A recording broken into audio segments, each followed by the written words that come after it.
Assalamualaikum warahmatullahi wabarakatuh. Alhamdulillahirabbil alamin. Allahumma shalli ala sayidina Muhammad wa ala alihi washabihi wa barik wa sallim. Allahumma rabbi shrah li sadri wa yassir li amri wahlul 'uqdatam min lisani yafqahu qawli bi rahmatika ya arhamar rahimin. Perkenalkan, nama saya Muhammad Rifai dari kelas L5, jurusan komputerisasi akuntansi. Pada kesempatan kali ini izinkan saya untuk mempresentasikan mengenai pembahasan iman dan takwa, berkenaan dengan tugas mata kuliah pendidikan agama Islam. Berbicara tentang iman dan takwa, iman dan takwa itu sendiri bisa digambarkan seperti halnya dua sisi mata uang yang tidak bisa dipisahkan satu sama lain. Iman itu sendiri bisa diartikan sebagai suatu kendaraan seseorang untuk mencapai tujuan, yaitu takwa. Dan tidak akan takwa seseorang bila tidak memiliki keimanan. Dan takwa itu sendiri didefinisikan sebagai suatu kemampuan seseorang untuk melaksanakan semua perintah-perintahnya dan menjauhi semua larangan-larangannya. Bagaimana mungkin seseorang bisa melaksanakan semua perintah, menjauhi semua larangan-larangannya bila tidak memiliki keimanan sama sekali? Hal ini oleh karena itu inti pada iman pada dasarnya bukan saja terletak pada ucapan atau lisan dan diyakini oleh hati, melainkan harus diimplementasikan di dalam kehidupan sehari-hari. Iman juga bisa didefinisikan sebagai perbuatan pembenaran Rasulullah SAW yang berkenaan dengan semua yang diucapkan atau yang disampaikan oleh Allah Subhanahu wa Ta'ala di dalam Al-Quran. Unsur pembenaran yang ada di definisi tersebut itu ada tiga unsur. Yang pertama itu qabul atau menerima, yang merujuk kepada lisan. Yang kedua mahabbah atau cinta yang merujuk kepada hati. Dan yang terakhir itu amal atau praktik yang merujuk kepada perbuatan sehari-hari. Dan hal ini senada dengan pengertian iman menurut jumhur para ulama kebanyakan. Iman itu bisa diartikan sebagai sesuatu yang sesuatu yang diucapkan oleh lisan, diyakini oleh hati, dan diwujudkan dalam suatu perbuatan. Dua pengertian itu secara sederhana dapat dipahami bahwa iman itu intinya pada tahap akhirnya selalu ditujukan dengan perbuatan. Iman bukan sebatas tahu, iman bukan sebatas percaya. Iman selalu harus dalam perbuatan. Tanpa wujud perbuatan, iman seseorang itu tidak akan sempurna. Dalam pandangan Islam, iman merupakan suatu sistem keyakinan yang terhimpun dalam doktrin yang disebut dengan rukun iman. Rukun iman yang 6, yang satu sama lainnya saling berhubungan, yang saling berkesinambungan. Yang pertama itu iman kepada Allah Subhanahu wa Ta'ala, meyakini bahwa Allah itu wahid, Allah itu wujud, Allah itu kidam, Allah itu baqo, dan lain sebagainya. Tuhan kita itu tunggal, bahasanya bukan satu. Kalau satu pasti ada dua, kalau dua pasti ada tiga. Tuhan itu tunggal, kalau tunggal itu satu-satunya, tidak ada Tuhan selain Allah. Allah kita itu berbeda dengan Allah yang lainnya. Kita harus tahu mana Allah kita, mana Allahnya umat Islam, mana Allahnya umat Kristen. Karena umat non Muslim juga sama bilangnya Allah, tapi Allah mereka sama Allah kita beda. Allah kita tunggal, bukan Allah dari yang lain, bukan satu dari yang tiga, bukan. Tapi tunggal hanya satu, tidak ada yang lain. kita meyakini bahwa Tuhan itu satu, itu harus diimplementasikan dalam kehidupan sehari-hari. Bahwa Allah itu memiliki sifat kudrat, Allah itu memiliki sifat iradat.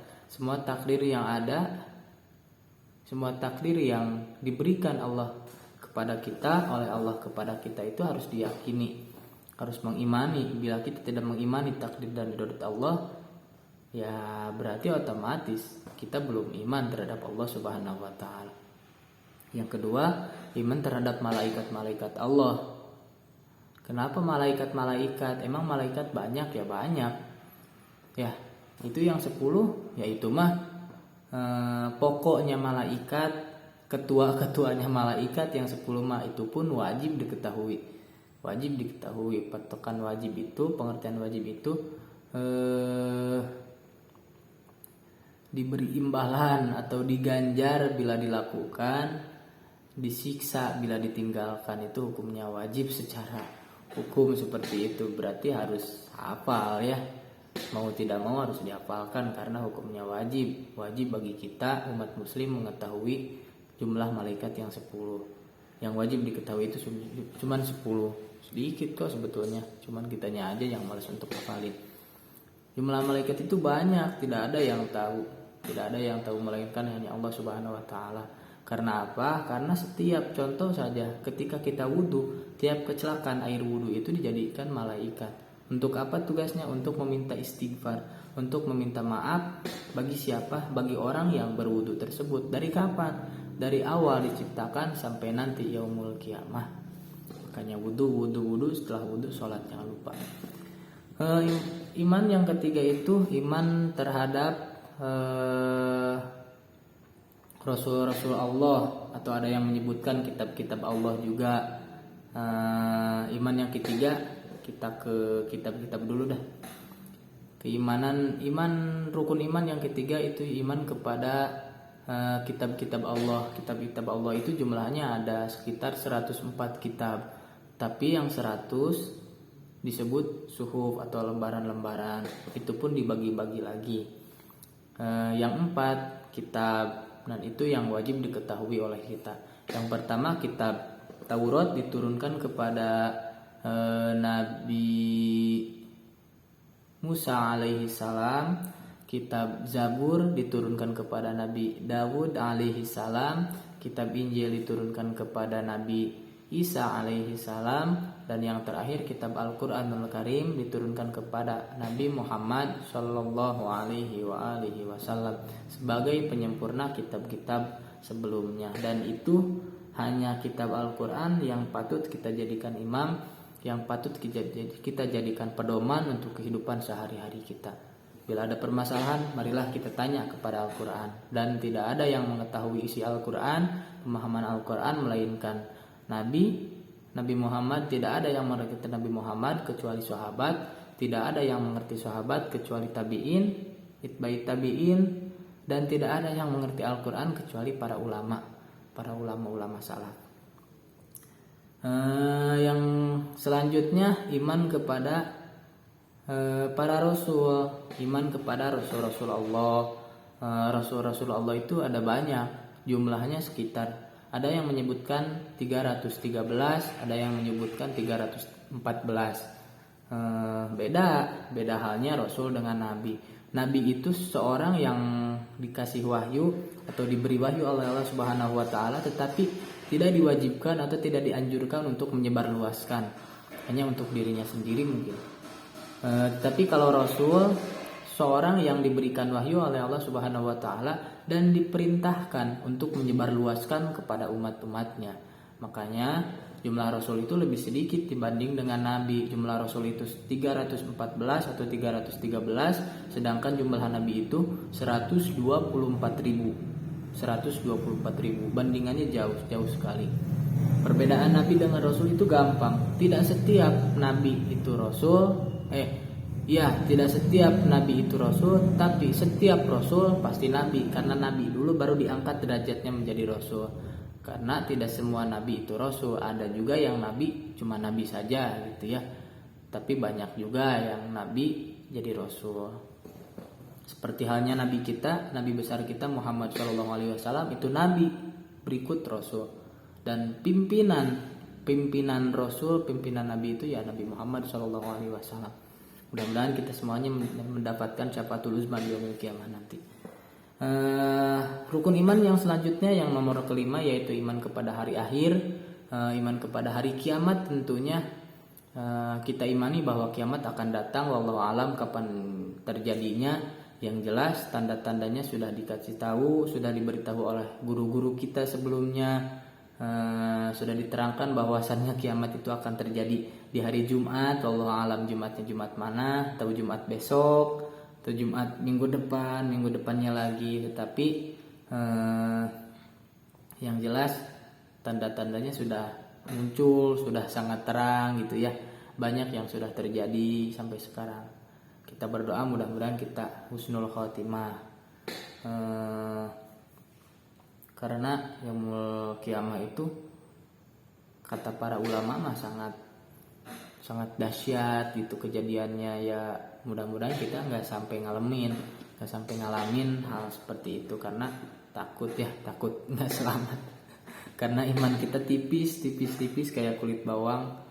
Jadi kayak lebih baik gak ngalamin lah daripada ngalamin tapi cilaka gitu ya, cilaka 12. Alhamdulillah min dzalik. Nah itu tetapi harus kita imani bahwasanya yaumul qiyamah itu akan datang. Wallahu alam kapan terjadinya. Karena Nabi Muhammad juga tidak tahu, para malaikat juga tidak tahu. Karena Nabi Muhammad pernah ditanya oleh Sayyidina Umar, apakah kamu tahu? Kata Sayyidina Umar. Ya, Nabi Muhammad itu pernah bertanya kepada Sayyidina Umar, apakah kamu tahu kiamat itu terjadi kapan? Kata Nabi Muhammad. Umar menjawab, yang bertanya lebih tahu daripada yang ditanya. Kata Sayyidina Umar gitu bilangnya, jawabannya ke Nabi Muhammad. Terus kata Nabi, saya tidak tahu mengenai kiamat, tetapi kalau tanda-tandanya saya tahu. Nah dibacakan oleh Nabi Muhammad tentang tanda-tandanya. Yang kita ketahui itu banyak tanda-tandanya. Sampai sekarang udah ada yang terjadi, malah banyak yang terjadi tentang terjadinya ciri-ciri kiamat yang akan datang, banyak sekali. Keimanan, rukun iman yang selanjutnya yaitu iman kepada qada dan qadar, atau dalam bahasa Sunda mah papasten, alus jeung gorengna papasten eta ti Allah.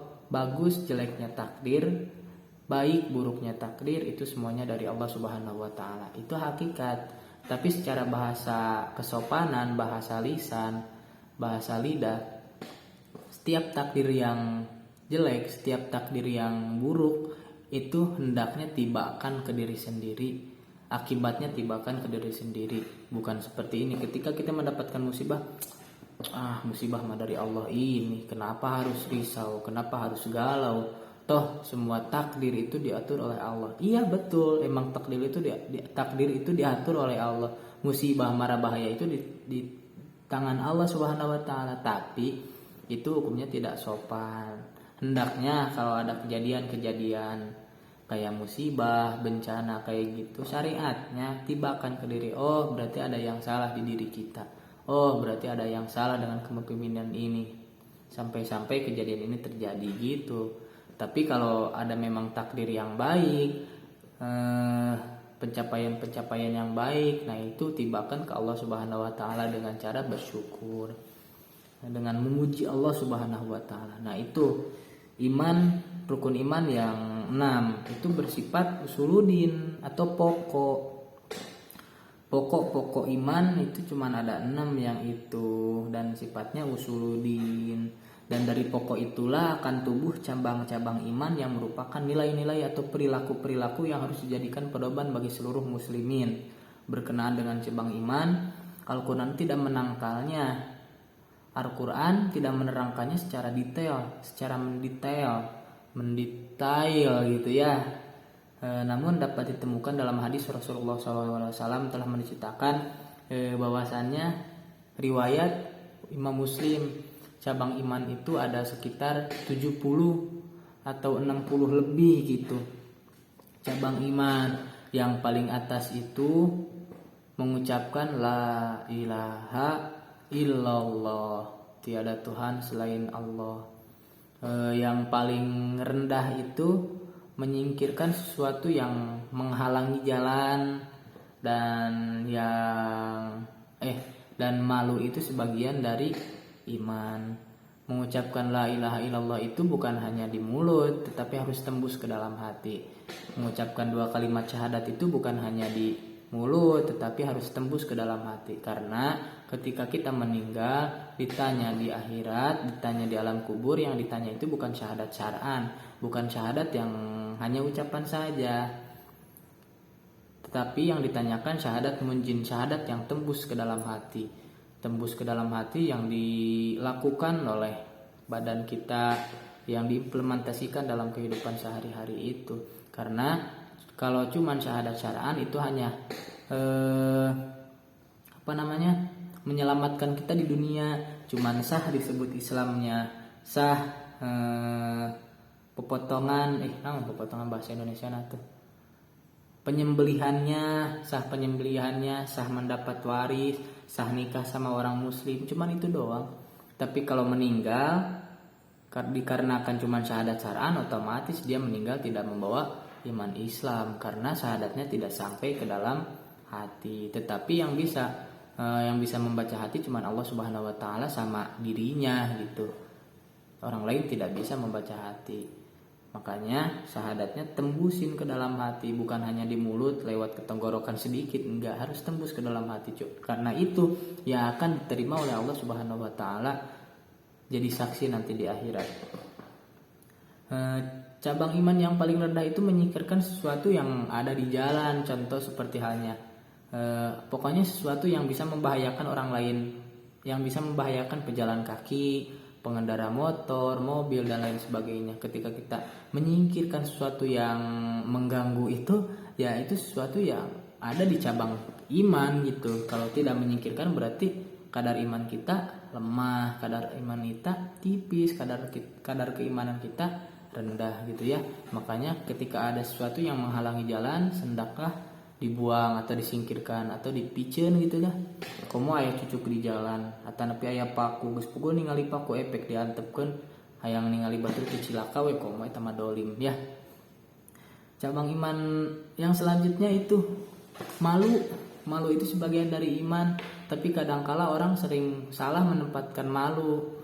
Ketika joget-joget di depan kamera tidak malu, tetapi disuruh tampil di depan umum untuk sambutan, untuk dakwah, atau untuk lain sebagainya lah, hal-hal yang baik itu malu. Tapi ketika disuruh joget di depan kamera tidak malu. Kenapa hal itu terjadi? Terus dia dengan alibi, dengan alasannya bilang malu itu sebagian dari iman. Ketika disuruh kebaikan bilangnya seperti itu, tapi ketika kejelekan, joget-joget di depan kamera, joget-joget di depan umum, membuka aurat kemana-mana, kenapa tidak malu? Harusnya hal seperti itu yang malu. Ya, kebaikan itu tidak ada malu. Harusnya kita semangat, harusnya kita pede gitu. Karena kebaikan yang akan kita hadapi, harusnya bisa menempatkan sesuatu pada tempatnya lah. Tidak termasuk orang-orang yang dolim bila menempatkan sesuatu pada tempatnya langsung.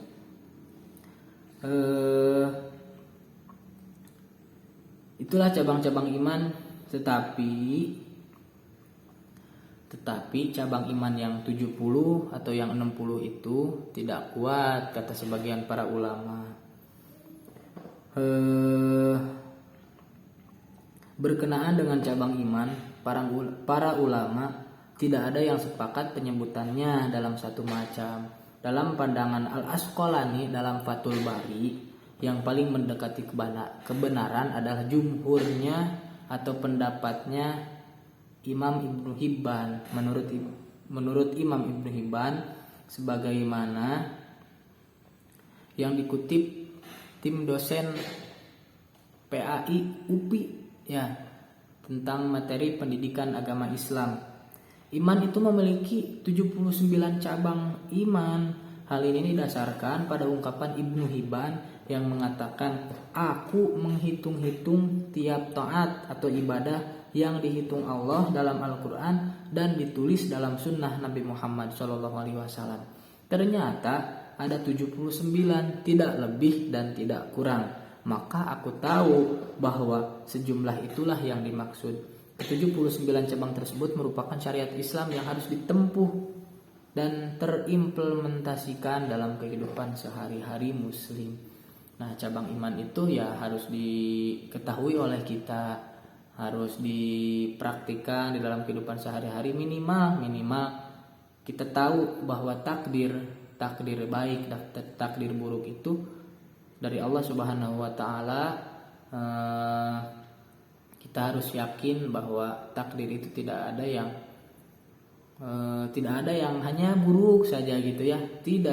Tidak ada yang baik saja, pasti ada yang baik, ada yang buruk. Hendaknya ketika yang buruk tibakan ke diri kita sendiri dan yang baik tibakan ke Allah Subhanahu wa taala. Semoga ada manfaatnya. Mohon maaf bila banyak kesalahan karena saya masih belajar, mohon bimbingannya. Sekian dari saya, sampai jumpa di pertemuan selanjutnya. Wa'alaikum minkum. Wassalamualaikum warahmatullahi wabarakatuh.